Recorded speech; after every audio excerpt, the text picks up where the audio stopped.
Okay, so today we're going to talk about the daughters of Shlofchad. In a moment, I'll pass around a source sheet. It's hard for me to not teach about the daughters of Shlofchad every year. Not because the story changes, but because unfortunately, fortunately, I don't know, their story still seems extremely relevant to a world in which this is unfortunately still happening to women or to really any minorities all the time, right? Minorities of race, or minorities of ethnicity, minorities of religion, minorities of gender, right? This is happening to any non-majority all the time still until the 21st century. And so the fact that it comes up in our Torah in such a prominent way, right? The Haftorah even that we read today was not just a parallel story, it was the repetition of this story in our prophets, right? So not only does it show up in the Torah, and it actually shows up in our Torah twice, this is just the first time, but it shows up in our Torah, in our prophets. We're going to read a passage where it shows up in the Talmud. It's very important to our tradition and to our rabbis. And I think that in a world where sometimes we can be critical of really any religion, but I'm most comfortable with our own. In religion, when we have a hard time recognizing that minority voices are uplifted, Judaism actually does do a very good job. That doesn't always mean that minorities of whatever system feel heard or feel as though they are mentioned. But if you read through the Talmud, for example, there's an actual word that is used to allow the reader to understand that the rabbis are sharing all opinions, not just the one that we're going to go with, not just the majority opinion, but also the minority opinion. So it's not so crazy that this story is in our Torah talking about a minority opinion and a minority voice coming to the forefront and making changes for a people. But it is the kind of story that I think needs to be brought out every single year to remind ourselves that this is important and that we should be doing this all the time in our world, not just when Parshat Pinchas happens to come about in the Torah. So we're going to look pretty intently into this Parsha and into this story. You will notice that this particular source sheet does not have as much Hebrew as I usually put on the source sheet. That's not because this didn't come from sources that are written in Hebrew or in Aramaic, but because I didn't want to give you a very long source sheet and I knew that we would read the English. So if you're interested in the original, you're obviously welcome to look back at any of the sources that I've given you and find it in the original in your Chumash or at home in a Talmud if you'd like, or maybe we even have it in our Talmuds over there. Okay, first and foremost, what is the number one thing that people point out about the daughters of Shlofchad? Okay, that the father had no sons. What's the first thing we notice about the daughters of Shlofchad specifically? They speak up. Even before that. They have names. And that's actually quite important, right? Because when was the last time that you heard of a woman's name? Are you looking for a child? No, for the source sheet. Oh, with the source sheet. There are more going around. I was like, your child I can't help with, but there is a good chance that her child could be up here. So the last time that we heard a woman's name was that wasn't the daughter of someone else. Let me be very clear. The last time we heard a woman's first name was Miriam. Right? We know Yocheved, she's before Miriam, and we know of the wives of, but their names are Bat Kozbi is the most recent one that we read. And that actually, that doesn't tell us who the person is, right? It tells us who their father was, and it tells us who their lineage is, but it doesn't actually tell us the person's name. Right? If I went around as the daughter of Dale, you would say like, oh, that's great, we love Dale, but who are you? Right? And he's a great guy, but I'm also my own person, right? And so were they. And so that was important that we knew their names from the outset. So I'm going to read for us. Now, Tzlofchad, son of Hefer, had no sons, only daughters. The names of Tzlofchad's daughters were Machla, Noah, Chogla, Milka, and Tirzah. This is why only giving you English is hard, because it's hard to read transliteration. 5 daughters. You know their names.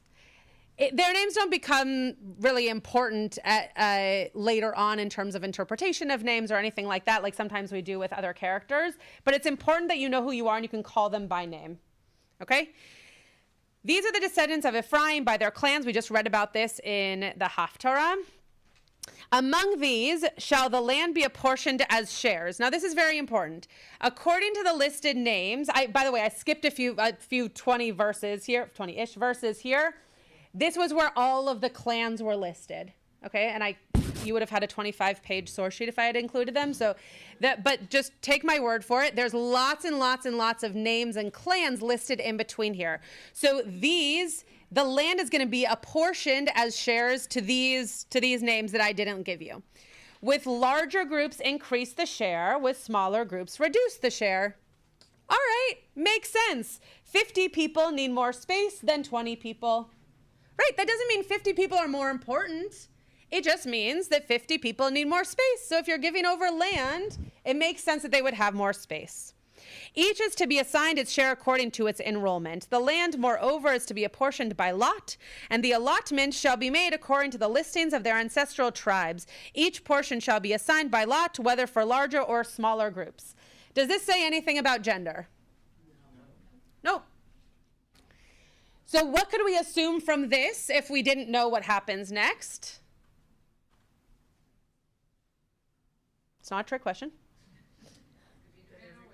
Yeah, that everybody gets a lot. That every clan gets a lot. No matter who you are, no matter how big you are, everyone gets something. Okay?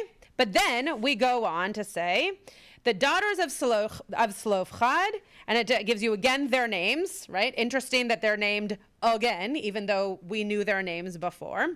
They stood before Moshe, Eleazar the priest, the chieftains, and the whole assembly at the entrance of the tent of meeting. What's interesting about that? Say it again. Everything about it is interesting. It's very public. Very public. Very official. Right? They don't just go to Moshe and ask for a private meeting. Right now, this is not what this teaching is about, but it came to mind when you said private, that there are families of hostages who are in Washington, D.C., right, meeting with Bibi and with Biden and others, obviously. But they had there were other public things, but they had private moments. There were private things to share, private pleas to share that would have been different had it been in front of a big group. Here, they were like, no, we're going to bypass the private. Anything that we would say to one person, we can say to all of you, because we need everybody to hear that we're doing this, not just Moshe. Now, does this give them a better chance of something happening or a lesser chance of something happening? It's a risky move. Why is it risky? Okay, because they're women. Why else is it risky?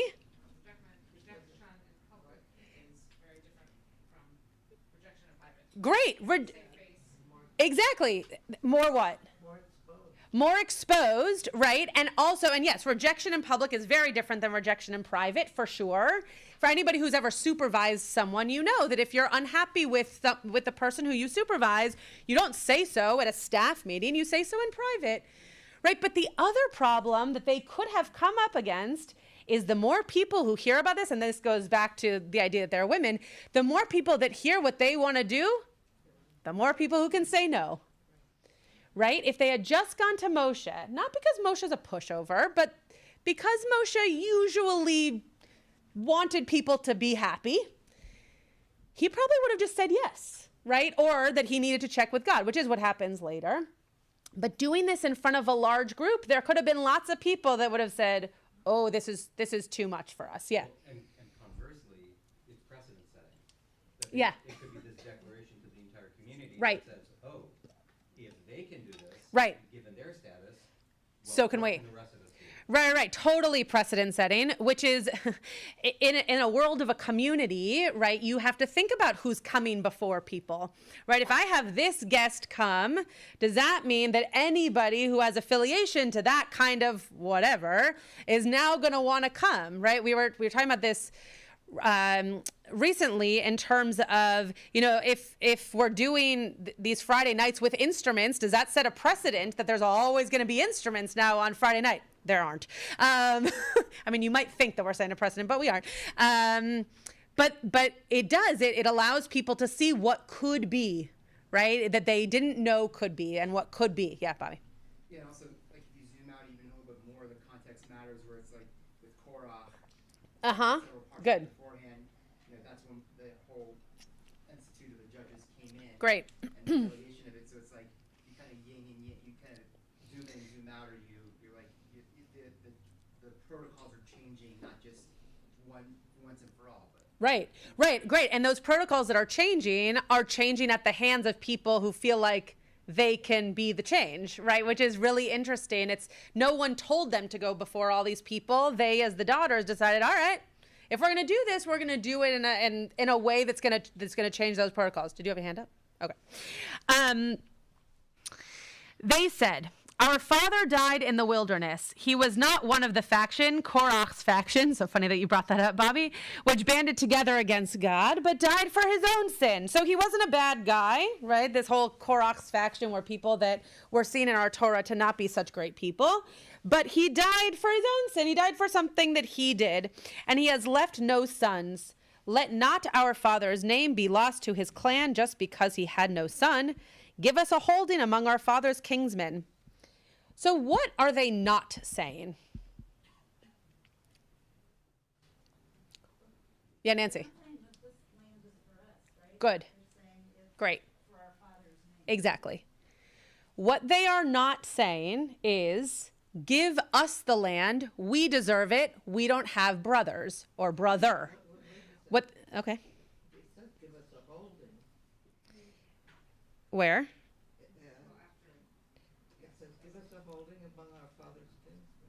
Yeah. Right. But so that their father's name continues in legacy. So it's not, they weren't coming to all of these people and saying, we have no brother, now we need something. What they were saying was, we have no brother, our father deserves a legacy, we are that legacy. So what they're saying is not, you wouldn't have given us something because we're women. What they are saying is, our father deserves a legacy, and so we should be able to get a portion of land because we are his legacy, right? So some people would say this is a very feminist text, and other people would say this is not a feminist text at all because they should have said that it should be for them, right? And that could be another argument for another time. That wasn't why I brought this today, but I wanted to share that because I think lots of people come to this text and think, wow, what a beautiful feminist text. And then there are some people who read this and think to themselves, wait a second, if it was really a feminist text, would they have mentioned would they kind of have used their dad's name as the way of getting something, or would they have just said they needed it? I actually not sure that it matters. I think it's important that they came forward. I think that's the part that matters, and that's the feminism in the story. So Moses then brings this case before God. So all of these people heard about it, but Moshe still thinks, okay, but God needs to know about it. God says to Moses, the plea of Zelophehad's daughters is just. You should give them a hereditary holding among their father's kinsmen, transfer their father's share to them. Further, speak to the Israelite people as follows. So this is God now changing the law, right, in real time. Now, just to Moses, right, Moses then has to share it with everybody else, which we know is his favorite thing to do. But he has to share it with everybody else, but it is being changed in real time. Right, this is a moment that similar to our Talmud, actually, where something that hasn't worked for the people is now being changed to work for them. If a whole householder dies without leaving a son, you shall transfer the property to his daughter. If he has no daughter, you shall assign his property to his brothers. Right. So, is anybody in a family of only brothers? Okay. Okay, great. So there are people in the room for whom that works. So if you didn't have If you had no children, right, it would then go to your siblings. Lost my place, sorry. If he has no brothers, you shall assign his property to his father's brothers, etc., etc. So, what doesn't happen here? Yeah.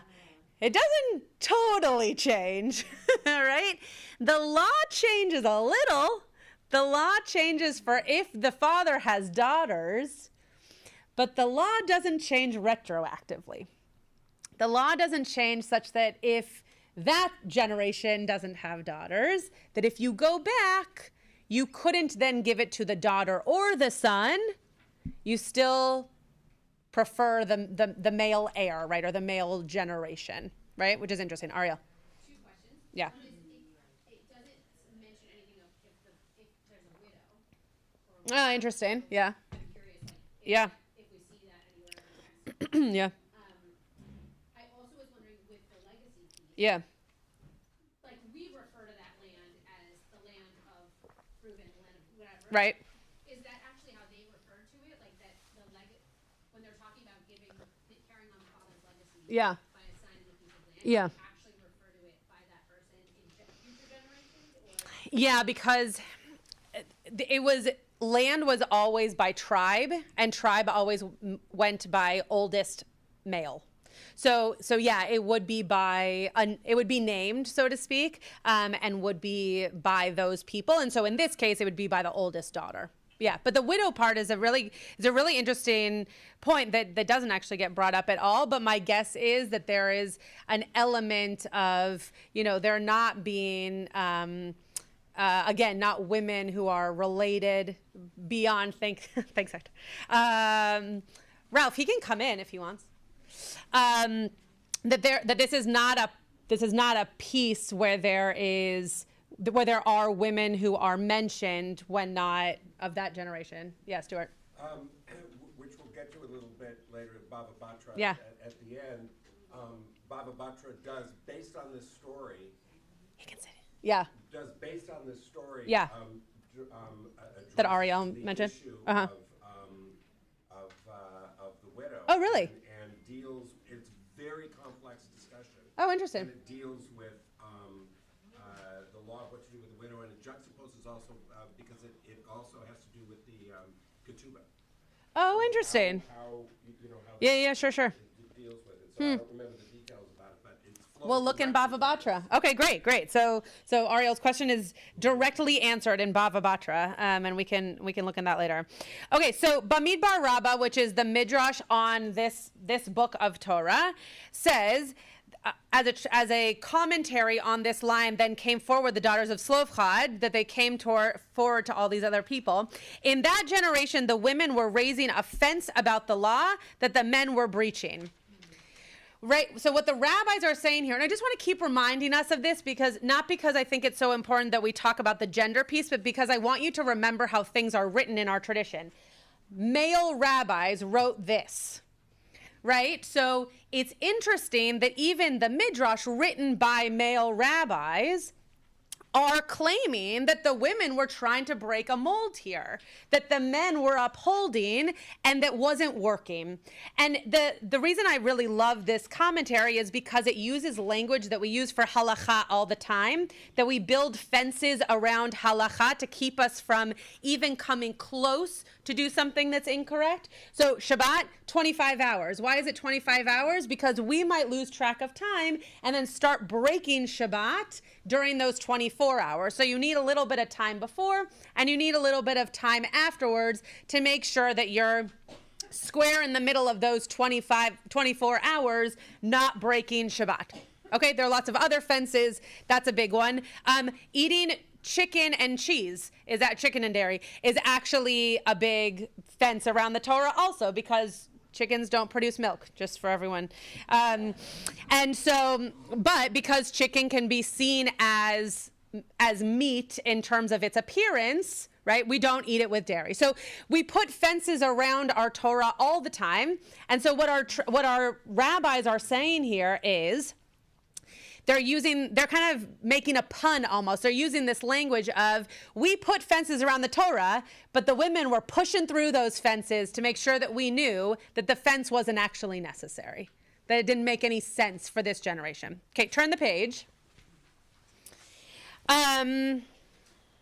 Okay, let's go to the Bava Batra piece, and then I will choose in real time which of the two more modern commentaries to read, but we won't read both. So, Bava Batra. Just so that everyone's aware, those of you who learn with me know this, but the bolded parts in the English are the actual Gemara, the actual words of the Talmud. The non-bolded parts are Rabbi Adin Steinsaltz's commentaries to make it understood in English. So the English is going to make sense here, whereas if you read Gemara, the Aramaic has to kind of be explained out to make it make full sentence sense, because it was just transcripts of people reading and learning in a Beit Midrash. Okay. The Gemara continues its discussion of this incident involving Tzlofchad's daughters. The verse states, "And they stood before Moshe and before Eleazar the priest and before the princes and all the congregation." The Gemara asks, is it possible that Tzlofchad's daughters stood before Moshe and then Eleazar to ask their question, and they said nothing to them, and then the daughters stood before the princes and all the congregation to ask them?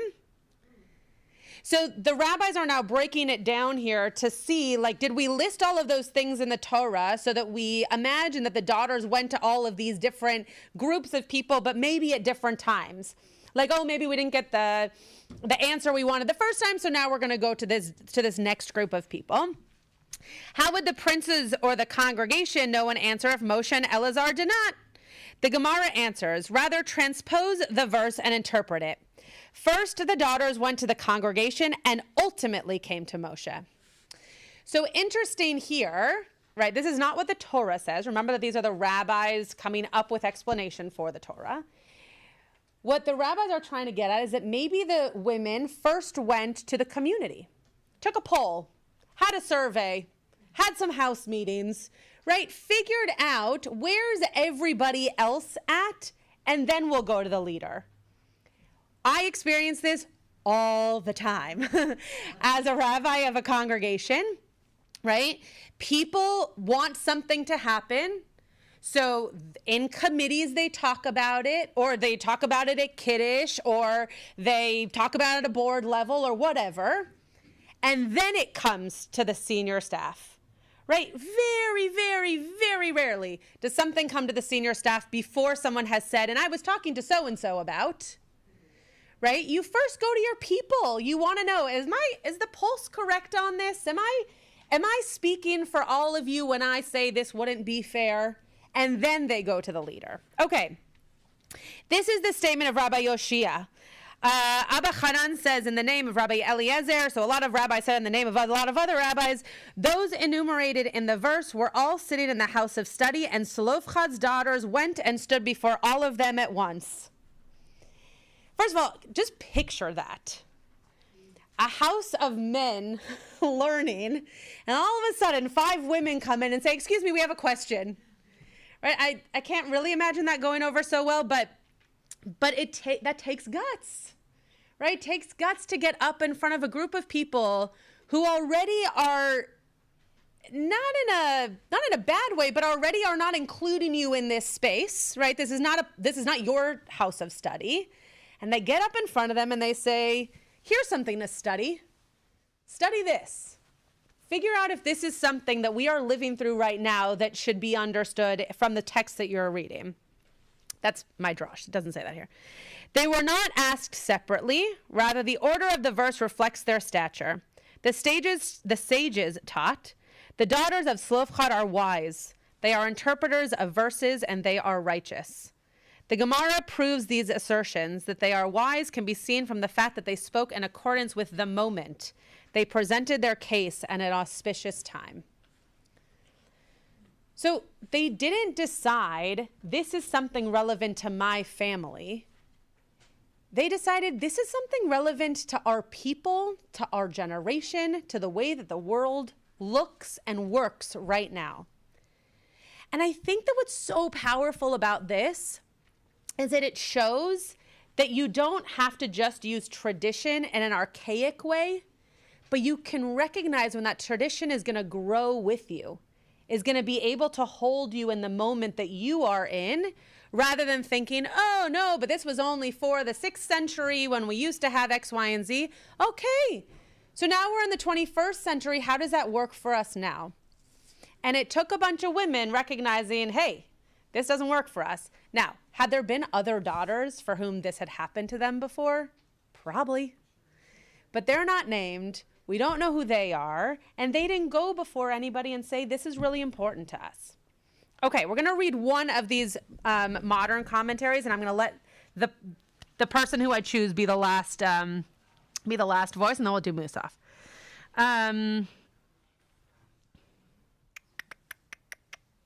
Okay, let's read Avital Hochstinks. I think we read more of Ethan Tucker normally, so let's read her.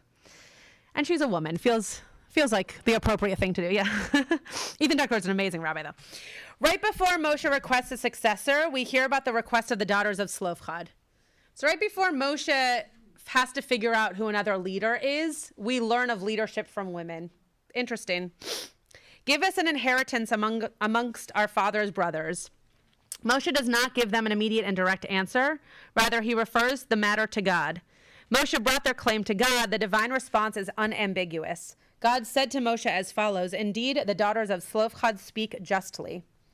God here is able to embrace the statements and claims of the daughters of Tzlofchad to proclaim them as just even when their words push beyond the mainstream thinking of the day.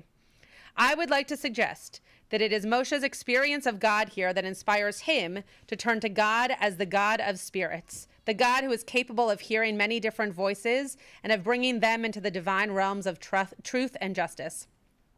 Perhaps this is how we should understand Moshe's request for a man imbued with spirit, someone who understands the spirits of different people. Perhaps Moshe understands and has internalized his own shortcomings. He was not able on his own to fully embrace all of the spirits and to accept the words of the daughters of Tzlofchad. He therefore hopes for a new leader who will succeed him and who can attain these divine heights. That's leadership, right?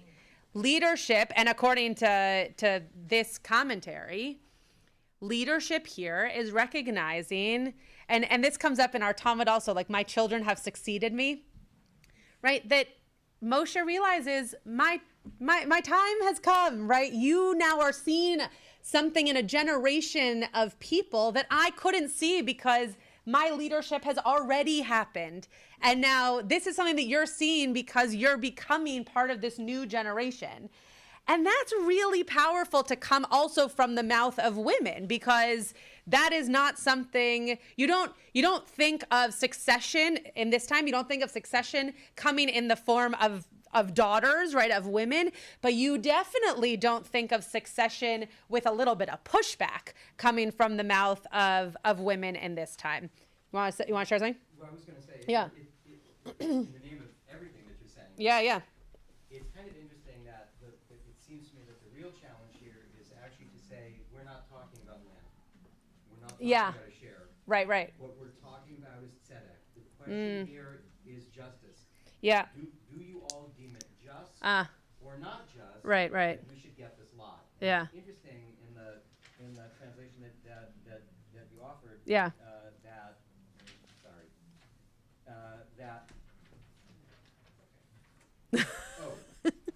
Adonai said to Moshe, the plea, Yeah. not begging. Interesting. Yeah. The plea of the daughters is just. Yeah. This is a just legal action. Yeah. To take. Interesting. Because we're not talking about the material. Yeah.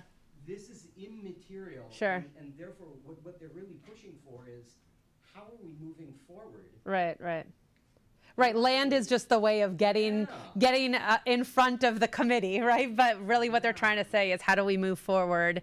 And we're going to bring this to the stand with something tangible, but that's not the point. Yeah, really, really beautiful point. Okay, 1, 2, and then we're going to moose off. I just happened to be in Daf Yomi. I happened to be reading this week. Yeah. Oh, awesome. This section, and it's part of in the Bava Batra section. It's part of a series of pages on Yeah. this. And one of the things that's interesting is that this comes in the context, as you know, of succession and a inheritance, basically. Yeah. And there is a consistent minority position, and I knew we were discussing this today. I didn't know exactly the name of the rabbi, but there's a consistent minority position Okay. of coming fairly close to what you would characterize as a much more feminist position. That the logical import of what Slavkad's daughters are asking is essentially they'd be given close to the same rights of inheritance Interesting. as men. It is consistently knocked down. Interesting. For all the reasons you see here. Yeah. And you're left with this. But I am so surprised that it is given such consistent voice over a number of pages, and it kind of goes along with what you're saying about the justice of it, tzedek, because the argument is given full flesh out weight. Sure. And it's rejected, but boy, Yeah. you can find argument, for a much more feminist position Yeah. in these pages.